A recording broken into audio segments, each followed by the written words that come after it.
Okay, good morning everybody. Good morning. For today, what I will discuss with you is all about the continuation of feminism for better understanding, because I knew some of you did not understand really the theory feminism. So my agenda for this morning is I will be defining the feminism, also the biological sex versus gender, its exercises, and then we have the types of oppression, brainstorm exercise. We also have the wave of feminism, questions to be answered for a little topic of discussion, and then we have the conceptualization of feminism, and also another exercise for that, and then the action strategy for campus references. So for today, let's start the discussion by reiterating the meaning of feminism. First, feminism is a movement to end sexism. It is a sexist exploitation and oppression. When we say feminism, it is a complex notion that has vast difference in meaning. Also, it has connotation for people spanning generation, ethnic identities, sexual orientation, social classes, and nationality of migrant identities. When we say feminism, guys, we identify our individual based on their gender or based on their sex. Also, we are oriented of what kind of social classes we are in our society, as well as the nationality and sexual orientation. This sexual orientation identifies who we are in the society and where we categorize or belong. Next, we have the feminism. Feminism also, it says here that it is a static notion, rather it evolves with as through our lives and shape us in a various lenses we used to view the world in a large and most importantly ourselves. Okay, one of the best example for this is the women's advocate, the women's right. Okay, so these are the following best example for this feminism. Also, feminism identify us as especially the women that evolves in the society. So, tingnan natin. So, we have the feminism theory. A feminist theory is founded on three main principles, which is the rapper Julian Mann in 2008. So, they are the writers who have discussed the feminist theory. The first theory is women have something valuable to contribute to every aspect of the world. So, do you believe that we as a women, we have the value in the society? Like for example, we can run in a specific position in the government, or we can be a woman who can empower people in our society, like that. Okay, for number two theory, these are the following theory that discusses the feminism. It has an oppressed group of women that has been unable to achieve their potential and receive award or gain full participation in society. So in feminist theory, it says that women are valuable, women are worth it, wherein we are not just for household chores, we can do everything like men also. So in feminism theory, we as a women are fighting for our rights, the right to be educated, the right to vote, the right to be the head of the family, the right to work, the right to be respected. And we have also the potential to receive an awards, to to gain respect in the society, to gain participation in our society, something like that. And for number 3, this is all about feminism theory for better understanding. Feminist research should do more than critique, but should work towards social transformation. So, feminism theory is all about the transformation of women in the society. Just like what I said before in our previous topic, women before do not have the right to be educated because the society thinks that women is not capable of doing it. Women is just for doing household chores, taking care of her children, especially, and then women have to, to have just been bounded with that kind of rules. Next, we have the biological sex versus gender. So, what is this biological sex versus gender? So, let's start with the biological sex. When we say biological sex, this refers to psychological and anatomical characteristics of maleness and femaleness with which a person is born. So, when we say biological sex, it's all about our gender when we are born. So, we have male and female. You can identify male because he has penis, diba? And also we can identify female if we have vagina or based on our physical appearance. Next, we have gender identity. So gender identity refers to one's psychological sense of oneself as male and female. One of the gender role is transgressive or etc. So when we say gender identity, we can identify our co-individual based on the category that she belongs. For example, male or female or transgender and so on and so forth. And then we have the gender role. In our society, every individual has his role. Whether it is male or female or transgender and so on and so forth. This refers to the constructed cultural behavior and expectation for women. For example, women are femininity and for men is masculinity. And these are based on heteronormativity. So when we say heteronormativity, we have this men and women expectation. So, pag lalaki, dapat masculine ka. Hindi ka pwedeng lalambot-lambot. And then, pag babae, dapat feminine ka. Diba? Mahinhin. So, these are gender roles. And then, we have the gender expression.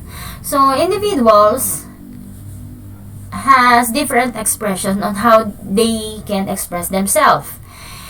So, in gender expression, it refers to the behavior or physical appearance that a certain person utilizes in order to express their own gender. These may be consistent with socially constructed gender roles. Okay, let's say for example the women. We can identify women based on external being of a woman. So, one of the example of this is when a certain individual dress up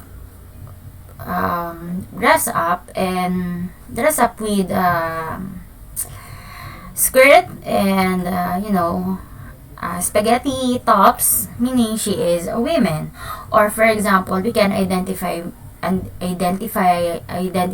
male if she has short hair or she is masculine, diba? So every individual has their way of expressing themselves in order for this individual to be socially constructed for society.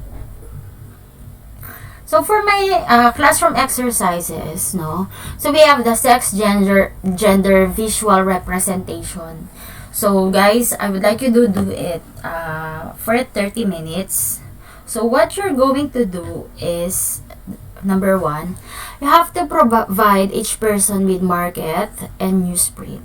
And we also have to ask everyone to fold the paper into 4 quadrants. Okay, when we say fold the paper into 4 quadrants, I'd like you to get a piece of paper and then you have to fold it. Kailangan maging 4 yung quadrants. Wait ha.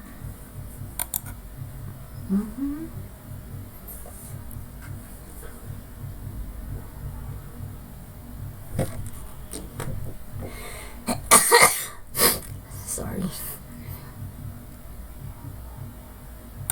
Okay. Let's go back. So, each and every person have to draw the answer to each question within each quadrant. So, kailangan i-fold nyo daw yung papel, and then kada quadrant, kada side, no? When finished, we have to discuss the answer in a small or large group. But it is very much impossible for us to do a groupings for this time. So, your exercises will be an individual exercises. So, fold nyo yung paper ninyo, and then each and every quadrant, you have to write and answer this. Number 1, quadrant 1. Draw the first time you remember or noticing becoming aware of biological sex. For quadrant 2, draw the first time you remember noticing and becoming aware of gender identity, gender roles, or gender expression. For number 3, draw a picture of your own sex or gender as you personify it within the field of students' affairs and also the higher education. For the fourth quadrant, so di ba pag finold natin, so we have the fourth quadrant. You have to draw a picture of sex or gender as you feel student to personify it within your functional area of student affair or higher education. This could be the majority of student in your area or not. It is your choice. So this is your exercises that you have to do for 30 minutes. And then, your answer will be posted in our Google Classroom.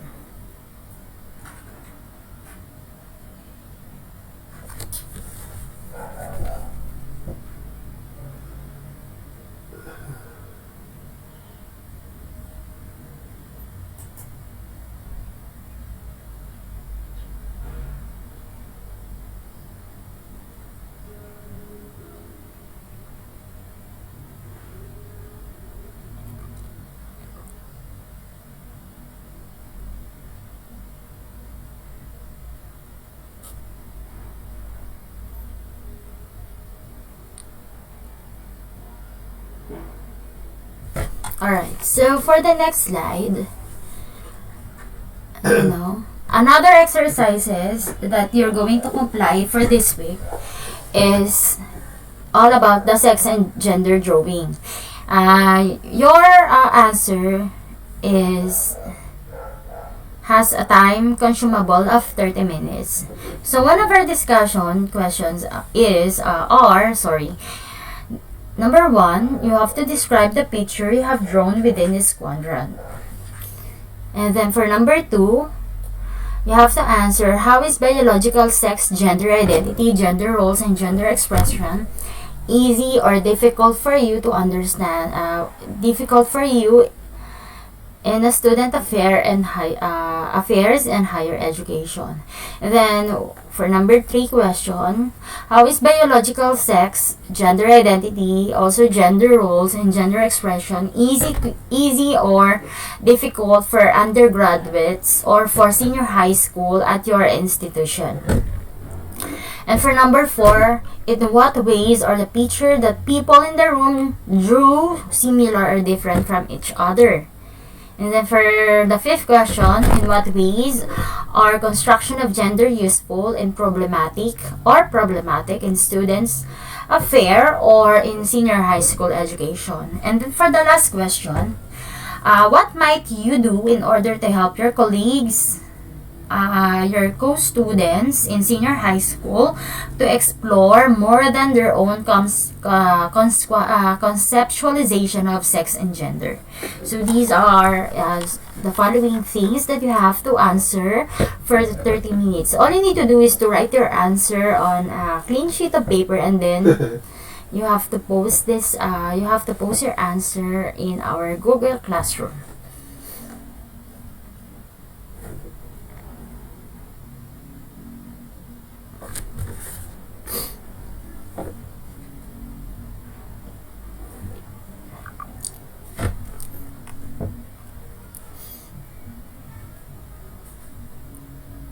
Okay, so for the next thing that we will discuss is the type of oppression. So what are these oppression? Okay, so individual, these are attitude and action that reflects prejudice against a social group. Or when we say institutional, these are policies, law, rules, norms, customs enacted by the organization or social institution that disadvantage some social groups or advantage other social groups. This institution includes religion, government, education, law, media, healthcare system. And then we have the third oppression.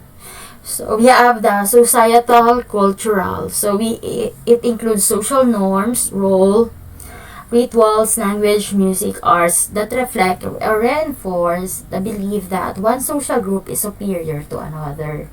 So when we say social oppression, so these are the following problems in the society that usually we encounter as individual.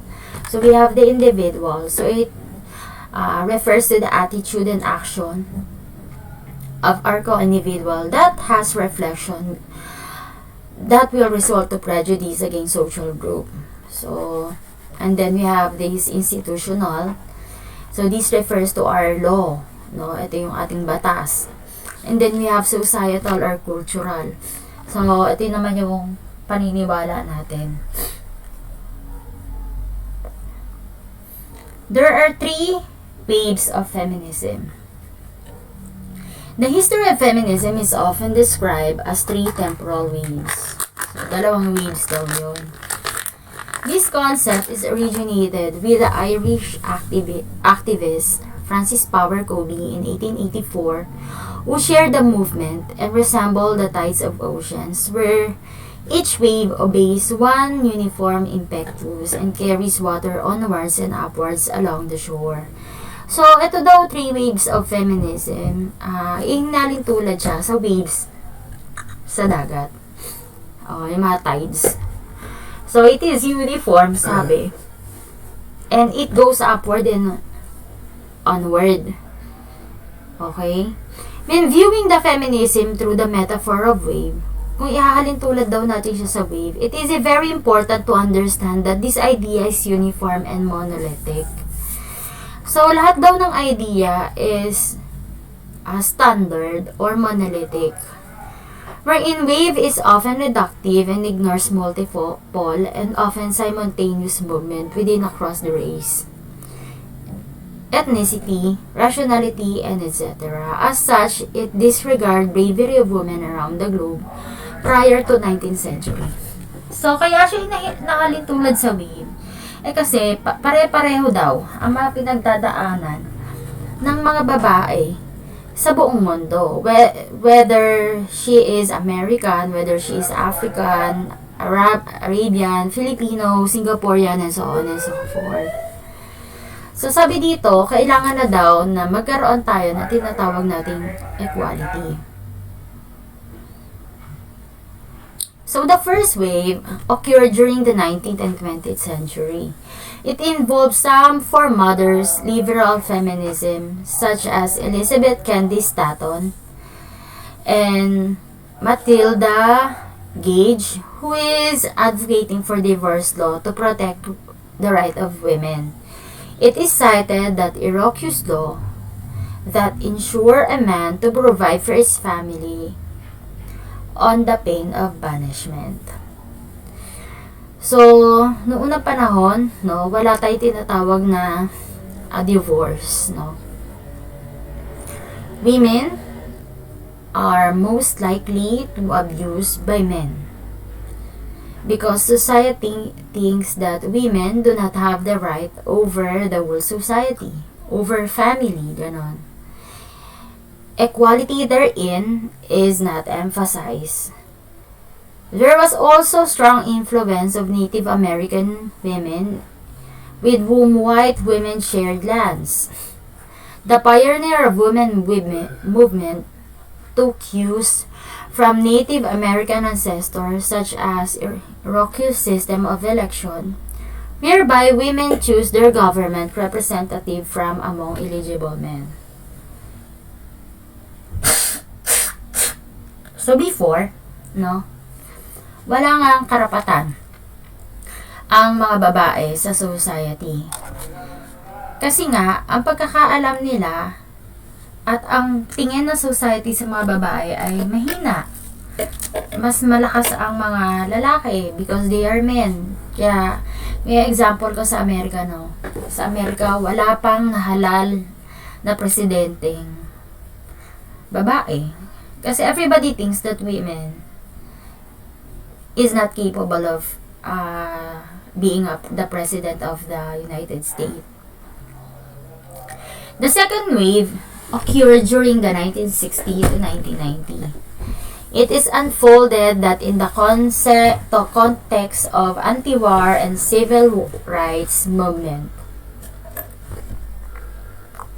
and also self-consciousness of variety marginalized group around the world. The second wave is different from the first wave, wherein it drews women of color developing nations seeking sisterhood, solidarity, and claiming women's struggle and class struggle. So for the second wave, we as a women in the whole society struggling for our rights. Some notable events during the period includes the title, the 7th of the Civil Rights Act of 1964.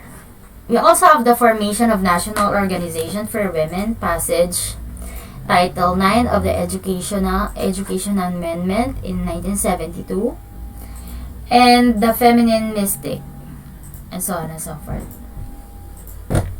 Next, we have the third wave. The third wave is considered the time frame of 1990s. It is the modern day, 1990s to the present day. In our modern day, it is informed that post-colonial and postmodern thinking is often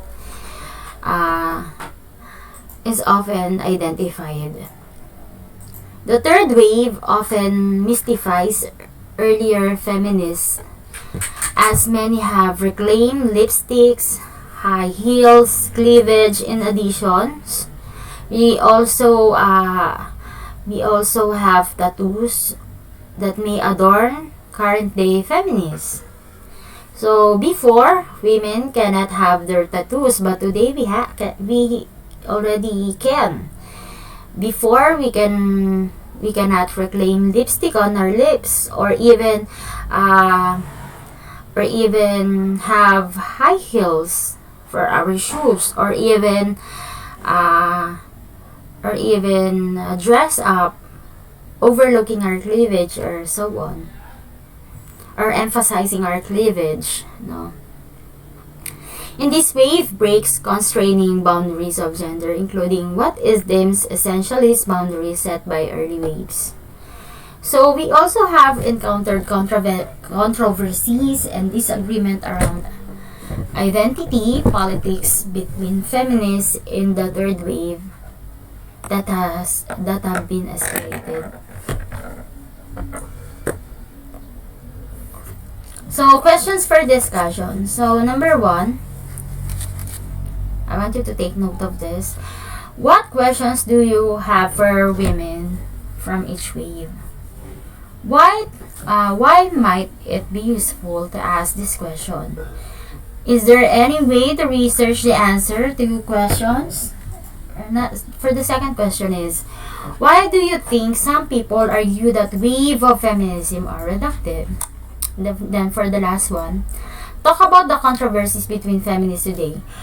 More especially, why do women have tattoos? Some show off their cleavage and enjoy high heels and consider themselves feminists, whereas some argue that this form of gender expression is not reflective of feminist ideals. In your opinion, is there a right answer? Why or why not? So for my topic for this afternoon, it is until here. And then for the next meeting, I will discuss the whole context for better understanding. Thank you and see you next week.